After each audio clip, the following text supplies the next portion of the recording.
listener production. Hello, Sacha, Barbour, Gatt with you. Welcome to The Briefing. To state the obvious, it is incredibly difficult to crack into the housing market these days. And the government says a big part of the problem is that we just don't build enough homes in this country. The supply of new units, apartments and houses isn't keeping up with the rising population. That helps push up prices, and that keeps many young Aussies from the first step on the housing ladder. So what's the hold-up?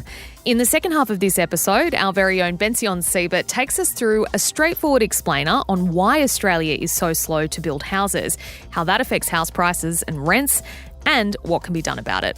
First though, it's time for the headlines with Chris Spiru. Today's Thursday, the 12th of September. Good morning, Sacha. More protests are expected in Melbourne today at the Land Forces Defence Expo after activists and police clashed yesterday. 42 people were arrested and charged after the anti-war protest, which drew about 1,500 people to Docklands near the CBD. It was the city's largest protest in 24 years, with about 1,000 officers from both Victoria and New South Wales deployed to keep crowds under control. 27 police officers were injured during clashes, which reportedly included acid being thrown by activists and a number of police horses being attacked. There are also several reports of protesters being injured by police, with footage showing activists outnumbered by riot squad being charged and tackled to the ground. Yeah, so what is this expo that has pro-Palestinian protesters so angry? It's essentially a sales opportunity for weapons manufacturers and the chance to show off the latest weapons technology. Demonstrators have claimed the event is a, quote, one-stop genocide shop, and that is due to the weapons displays and sales at the event. Many protesters are also rallying against the impacts of the weapons industry on the climate. So while a lot of the protesters are, pro-Palestinian and they're protesting the war in Gaza, it is like a well-rounded event. There's a lot of different reasons people have shown up to protest. Now, this expo is due to continue for another 2 days, and word is protesters will head down for the next 2 days. Now, the organiser did speak to A Current Affair yesterday about what has happened. The expo went ahead as normal. There were crazy scenes outside. Inside, I saw footage. Everything going on as normal. They were enjoying popcorn and walking around and looking at weapons. Now, he said, we acknowledge that people have got the right to protest. We are disappointed in some of the methods that they've used. Less than 12 hours on from the debate between Kamala Harris and Donald Trump, the pair have both attended a 9/11 memorial in New York City, shaking hands once again. President Joe Biden and Trump's running mate JD Vance were also there. The four of them stood alongside each other, but Trump and Harris had a buffer, with Biden and former New York Mayor Mike Bloomberg standing between them.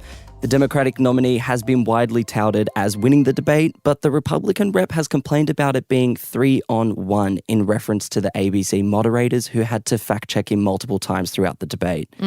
Trump has also reacted to Taylor Swift's endorsement of Harris, which came through right after the debate finished yesterday. Now, after initially responding to questions about what he thought of the endorsement like this, I have no idea. He's now changed his tune, saying this on Fox News. I was not a Taylor Swift fan. It was just a question of time. But she's a very liberal person. She seems to always endorse a Democrat, and she'll probably pay a price for it in the marketplace. Now, this all comes, of course, after Trump himself shared AI images of Swift and her fans endorsing him to his page on Truth Social with the caption, "I accept." So I think that if she'd come out in support of him, he would have loved it. Now, when we got in this morning, we had a quick look at how many likes this post had gotten, and it was sitting at 6 million. Within 40 minutes, it had climbed 3 million to 9.1. So this is when we're recording now. It's at 9.1. Who knows what it's going to be in another 40 minutes' time. I did find it interesting to go through the different celebrities who have endorsed each candidate. And it's worth noting, the impact of celebrity endorsements is it's up in the air. But I think given how close the race is between Trump and Harris, anything is going to help either side if it's positive. So here are some of the celebs who, first off, liked Taylor Swift's post. We had Reese Witherspoon, Selena Gomez, Ellen DeGeneres, Jennifer Aniston, Blake Lively. Kamala has also been endorsed by Charlie XCX, John Legend, George Clooney, Barbara Streisand, Viola Davis and Ariana Grande. Oh, I absolutely love that Charlie XCX is in the mix. Famous American, a famous American citizen. On the other hand, the celebs who have endorsed Trump include UFC CEO Dana White, Kid Rock, Hulk Hogan, Jason Aldean, and of course, Elon Musk. Yeah, very white and male dominated. Back home now, around 1/3 of young Aussies who have gambled in the last year have said they started before the age of 18. Those findings come from a new study by the Australian Gambling Research Centre, which surveyed more than 1,100 people between the ages of 16 and 35 who had a punt in the last 12 months. 45% said they gambled weekly, and more than 2/3 said they had gambled more than they could afford to lose or felt guilt and stress about their habit. Of that group, 88% did not seek help, saying they didn't need it, and 8% said they did want to seek help, but they didn't, citing embarrassment. Interviews with participants also revealed that gambling, like drinking, was viewed as this rite of passage among respondents. Experts say the responsibility is now on parents and other influential adults to challenge this rite of passage mindset and also recognise that a slap on the pokies at the pub, while seemingly innocent, can have these big long-term negative impacts. Yeah, and it's really interesting, Sacha, because this comes as the Albanese government has made moves to introduce a partial gambling ad ban on TV. So that was last month. And that's on the back end of a big Senate inquiry last year, which found ads, especially during sporting events, were grooming young people to gamble. And of course, last week we covered that report that found Australia has the highest gambling losses in the world, 24 billion a year, mostly on pokies and betting. And that recommended a total ban on TV gambling ads, a partial ban on online gambling ads, a maximum loss limit for pokies and online betting. And it's time for another MTV VMAs. And this year, it's the 40th anniversary of the iconic awards show. Now, they're happening in New York City on September 11. And with that in mind, MTV is planning to donate money towards the 9/11 fund since it's the 23rd anniversary of the terrorist attack in New York. So who are some of the nominees, Chris? Well, it's no surprise. Taylor Swift is leading the nominations with 12 nods. We've got Chapel Roan up for Best New Artist, Best Trending Video, and Song of the Summer with Good Luck Babe. SZA is also nominated for a few awards, along with Teddy Swims, Bad Bunny and Ariana Grande. And Megan Thee Stallion is one of the hosts for the night and will also be performing. Other artists who are set to perform include Eminem, Lenny Kravitz, Halsey, Shawn Mendes, Katy Perry and more. The ceremony starts, for those who want to watch back home here in Australia, at 10 a.m. Australian Eastern Standard Time. This is like Christmas for you because you're a big love this so much. pop boy. You love all of this. Now, one of the cool things, one of the cool categories this year, because it's the 40th anniversary, they've introduced the category of the most iconic VMA performance ever. So I wanted to go through some. Beyonce did Love on Top. Now, that was when she announced that she was pregnant with... big pregnancy reveal. Blue Ivy? Yes. Yeah. Which was amazing. Eminem, when he did the Real Slim Shady The Way I Am, he started out on the street and then he came into the auditorium. I wish I had memories of this. I don't. Yeah, no, you're too young. But bunch of guys dressed exactly like him as part of the performance. Katy Perry when she did Raw, Lady Gaga when she did Paparazzi, Madonna Like a Virgin, and of course possibly the most iconic MTV VMA performance of all time was the Madonna, Britney Spears, Christina Aguilera, and Missy Elliott was also involved, Like a Virgin. Now that was when Britney and Madonna kissed. Yes. And it was this huge news. It wouldn't even make headlines these days if that happened, but I love it. Yeah, and those are the iconic performances, and I'm sure today's going to bring us some iconic moments. I don't know if you remember this from 2009. Yo, Taylor, I'm really happy for you. I'm going to let you finish. But Beyonce had one of the best videos of all time. Oh, that's Kanye West there, interrupting Taylor Swift's acceptance speech. And that sparked a really, really long feud and a whole lot of music. So who knows what we're in for today? I know. You got to love a VMAs. A little bit of pop and silliness never goes astray in this crazy world we live in. Chris, thank you so much for being here for the headlines. Welcome to the team. Next up, it is our deep dive with Bension, looking at what is going on with Australia's housing supply.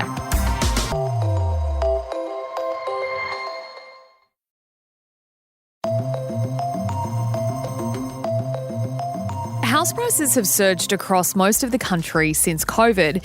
The average price of a house has risen 35% in less than 4 years. It has been particularly extreme in Perth, Adelaide and Brisbane, where prices have risen by closer to 60% over that same period. It's making getting that first foot on the property ladder nearly impossible for so many young people. part of the reason for these insane rises comes down to supply, as in how many homes we have in Australia for the number of people who need to live in them. My co-host Bension Siebert joins me now to talk through why Australia is not building houses faster and what could be done about it. Bension, you've been diving very deep into this, so just how bad is the shortage of houses in Australia? Well, to answer this question, we kind of need to rewind back well before COVID, back to the year 2000. And just for context, we're talking about the year when Teenage Dirtbag by Wheatus, this is Say My Name by Destiny's Child time, they were the top singles in Australia. Back then, every quarter, Australia was building 2.5 new residents for every 1,000 people. Fast forward to the present day, there are 7 million more people in Australia. And now, for every 1,000 people, we're building less than 1.5 new residents every quarter. Mm-hmm. So basic economics tells you that if you have more people wanting to buy something, that is the demand, and you need to make more of that thing, that is the supply, or else the price is going to rise. So that's the issue at a very basic level. And one thing that many people, especially young people, did during COVID was decide they are done with their share house era. They want to live alone or they want to live with a partner. So that added more demand for homes. It's important to note here that moderate rises in house prices aren't necessarily a bad thing. It means that the biggest investment that most Australians will ever make in their life pays off over time. The problem, as you mentioned, is when we get these runaway price rises that we've seen over many parts of the country, and people our age just struggle to get that initial investment and find themselves locked out of the market altogether. Okay, so we see that the issue is supply. Why aren't we building as many houses per person as we used to? Like, is there something we can pinpoint this to? Yeah, so I spoke with Jonathan O'Brien. He's one of the people involved in Abundant Housing Network Australia. This is a group campaigning for more housing where people want to live across the country. And he says that the planning rules that operate in the council areas that surround our big cities are a big part of the problem. So these are the rules that dictate how many stories a building can have, among other things, and they're generally made at the local council level. So by their very nature, councils are usually dominated by the interests of local residents who live there and pay rates. And often those people in their neighbourhood, they like the way their neighbourhood is. They don't want to be surrounded by high rises, which is fair enough. And Jonathan told me that that means the system is really clearly biased towards a very particular kind of person. One of the big problems we have is that our current consultation systems are not democratic at all. They're self-selecting, and that means that we end up with older, whiter, and wealthier residents coming out in droves to say no to new homes that will traditionally be occupied by poorer, less white, and less wealthy people. And those people, that latter group, do not have time to navigate the complex bureaucratic system that the planning system represents. So you can get this situation where you have suburbs very near the CBD of a city like Melbourne, where there's very large numbers of people who theoretically would love to live there, but you've got mainly 1- and 2-story houses. And it might be nice for those families living with a big backyard and 3 bathrooms for decades, but many, many families who would like to live there have to live much further out from their work and from the things that they want to do in their lives as the population inevitably continues to grow, and that's pushing prices up. There are other important factors though. Danita Warren, she's the head of the Developers Lobby, which is the Master Builders Association. She told me that a shortage of construction workers is a massive problem right now. It's critically important that we kept up the numbers in trades, and that simply did not happen. Having vocational education and training qualifications has been seen as second-class citizens, and as such, we are now feeling the pain and the brunt as many of those retire from trade qualified roles. So we need to focus on our apprenticeships. We also need to focus on migration. 25% of our workforce are migrants. So it can also be a vicious cycle, because if you don't have enough affordable housing near cities, it also means that some of the people who can't get near those cities are the construction workers who would be building the houses we need. There's also been a rise in the cost of construction materials, particularly a couple of years ago. That seems now to have kind of plateaued, but that's also a part of the problem. Yeah, I think local councils cop a lot of the blame because they're often the ones that are making the planning decisions, but all levels of government have a role to play in this, don't they, Bension? Absolutely. So let's start with state governments, because we've talked about local governments, and kind of go upwards. State governments are theoretically meant to represent everyone in the state. So in theory, they should be in a position to say, well, if we want more infill around the CBD, if we want more people living there, we can make that decision. They absolutely have a responsibility here. The people at the Abundant Housing Australia network say that, for example, if around Melbourne's CBD you had 6 stories for residential areas that are near train stations, you could double the population of Melbourne's CBD without making too much effort. And that's something that the state government absolutely has the power to do. Now, at the national level, the federal government, it's not really in the business of building houses, so to speak, but it has targets and it coordinates the state governments who do build houses. And they've got a target of 1.2 million homes to be built in the next 5 years. We should also mention that the federal government has all kinds of programs and they are spending billions and billions of dollars on various aspects of this. So there's $88 million to train builders to address that construction worker shortage we spoke about before. There's increased Commonwealth rent assistance for low-income Australians. And there are a number of other programs like the Home Guarantee Program and the Help to Buy scheme. On the other side of politics, most recently, the opposition floated the idea of making GST revenues for states contingent on house building, as in, we won't give you your GST money unless you build enough houses. Anthony Albanese absolutely rubbished this idea, saying that that threatens health and education and all the things that people like state governments to do. The coalition has also suggested letting first home buyers use their super to buy a home. There have also been economists who have questioned whether this will just add to the demand for housing. So if people have more money to spend on housing, that'll just push prices higher. The Greens are proposing that the federal government become a massive developer of public housing, and also that the government establish a landlord and real estate agency watchdog to impose big penalties for failing to meet a whole list of standards. They also want to cap rents.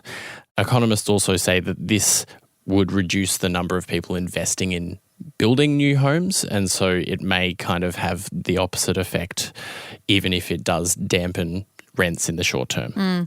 Something we haven't talked about yet that is being brought up more and more in the discussion around housing supply and demand in Australia, and that is immigration. And people do often turn to immigration for blame when it comes to the housing crisis in Australia. Is it part of the cause for the current housing shortage? So immigration has absolutely accounted for the vast majority of population growth in Australia over the past couple of years, certainly since COVID.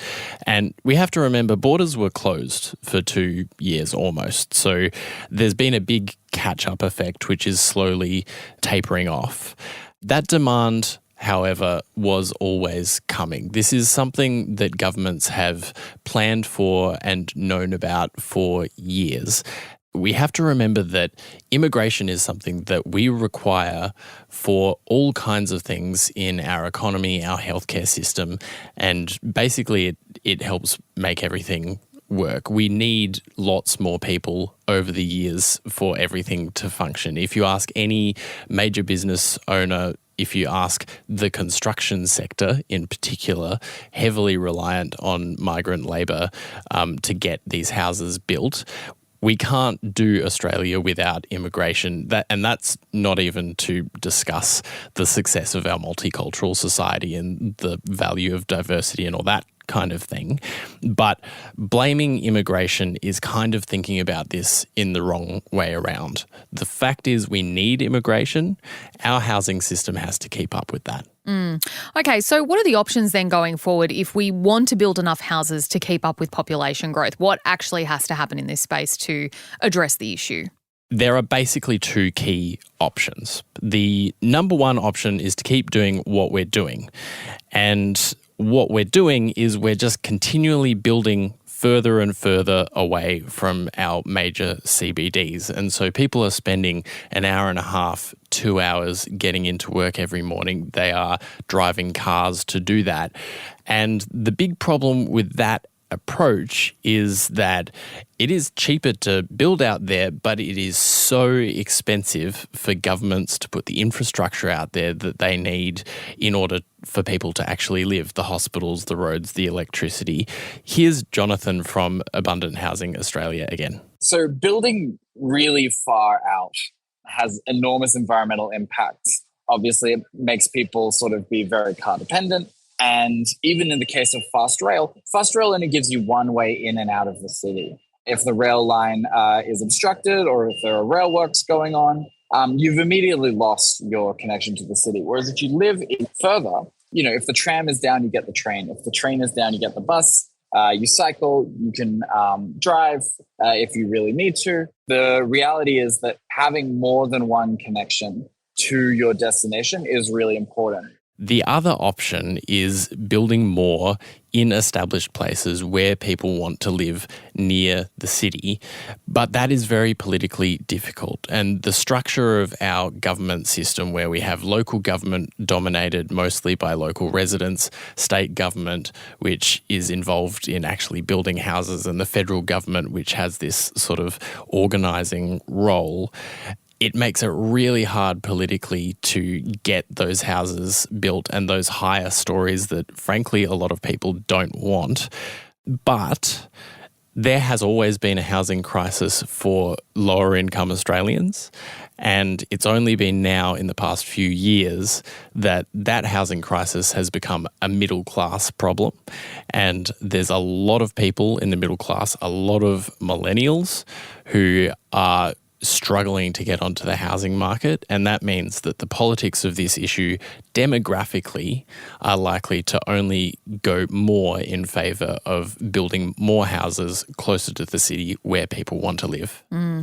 Bension, thanks so much for taking us through that. It is a big issue. We hear a lot about it. Thank you for fact-checking it and for explaining it to us in plain terms. We appreciate your time. Thank you. That was our very own Bension Siebert there. And that is it for this episode of The Briefing. Thank you for listening. Before you go, if you did like this ep and you got something out of it, we would love it if you could share it with someone. And of course, don't forget to check out our other content on socials. We're on Instagram at The Briefing Podcast. We're also on TikTok and YouTube. Search Listener Newsroom. I'm Sacha Barbour Gatt. See you next time.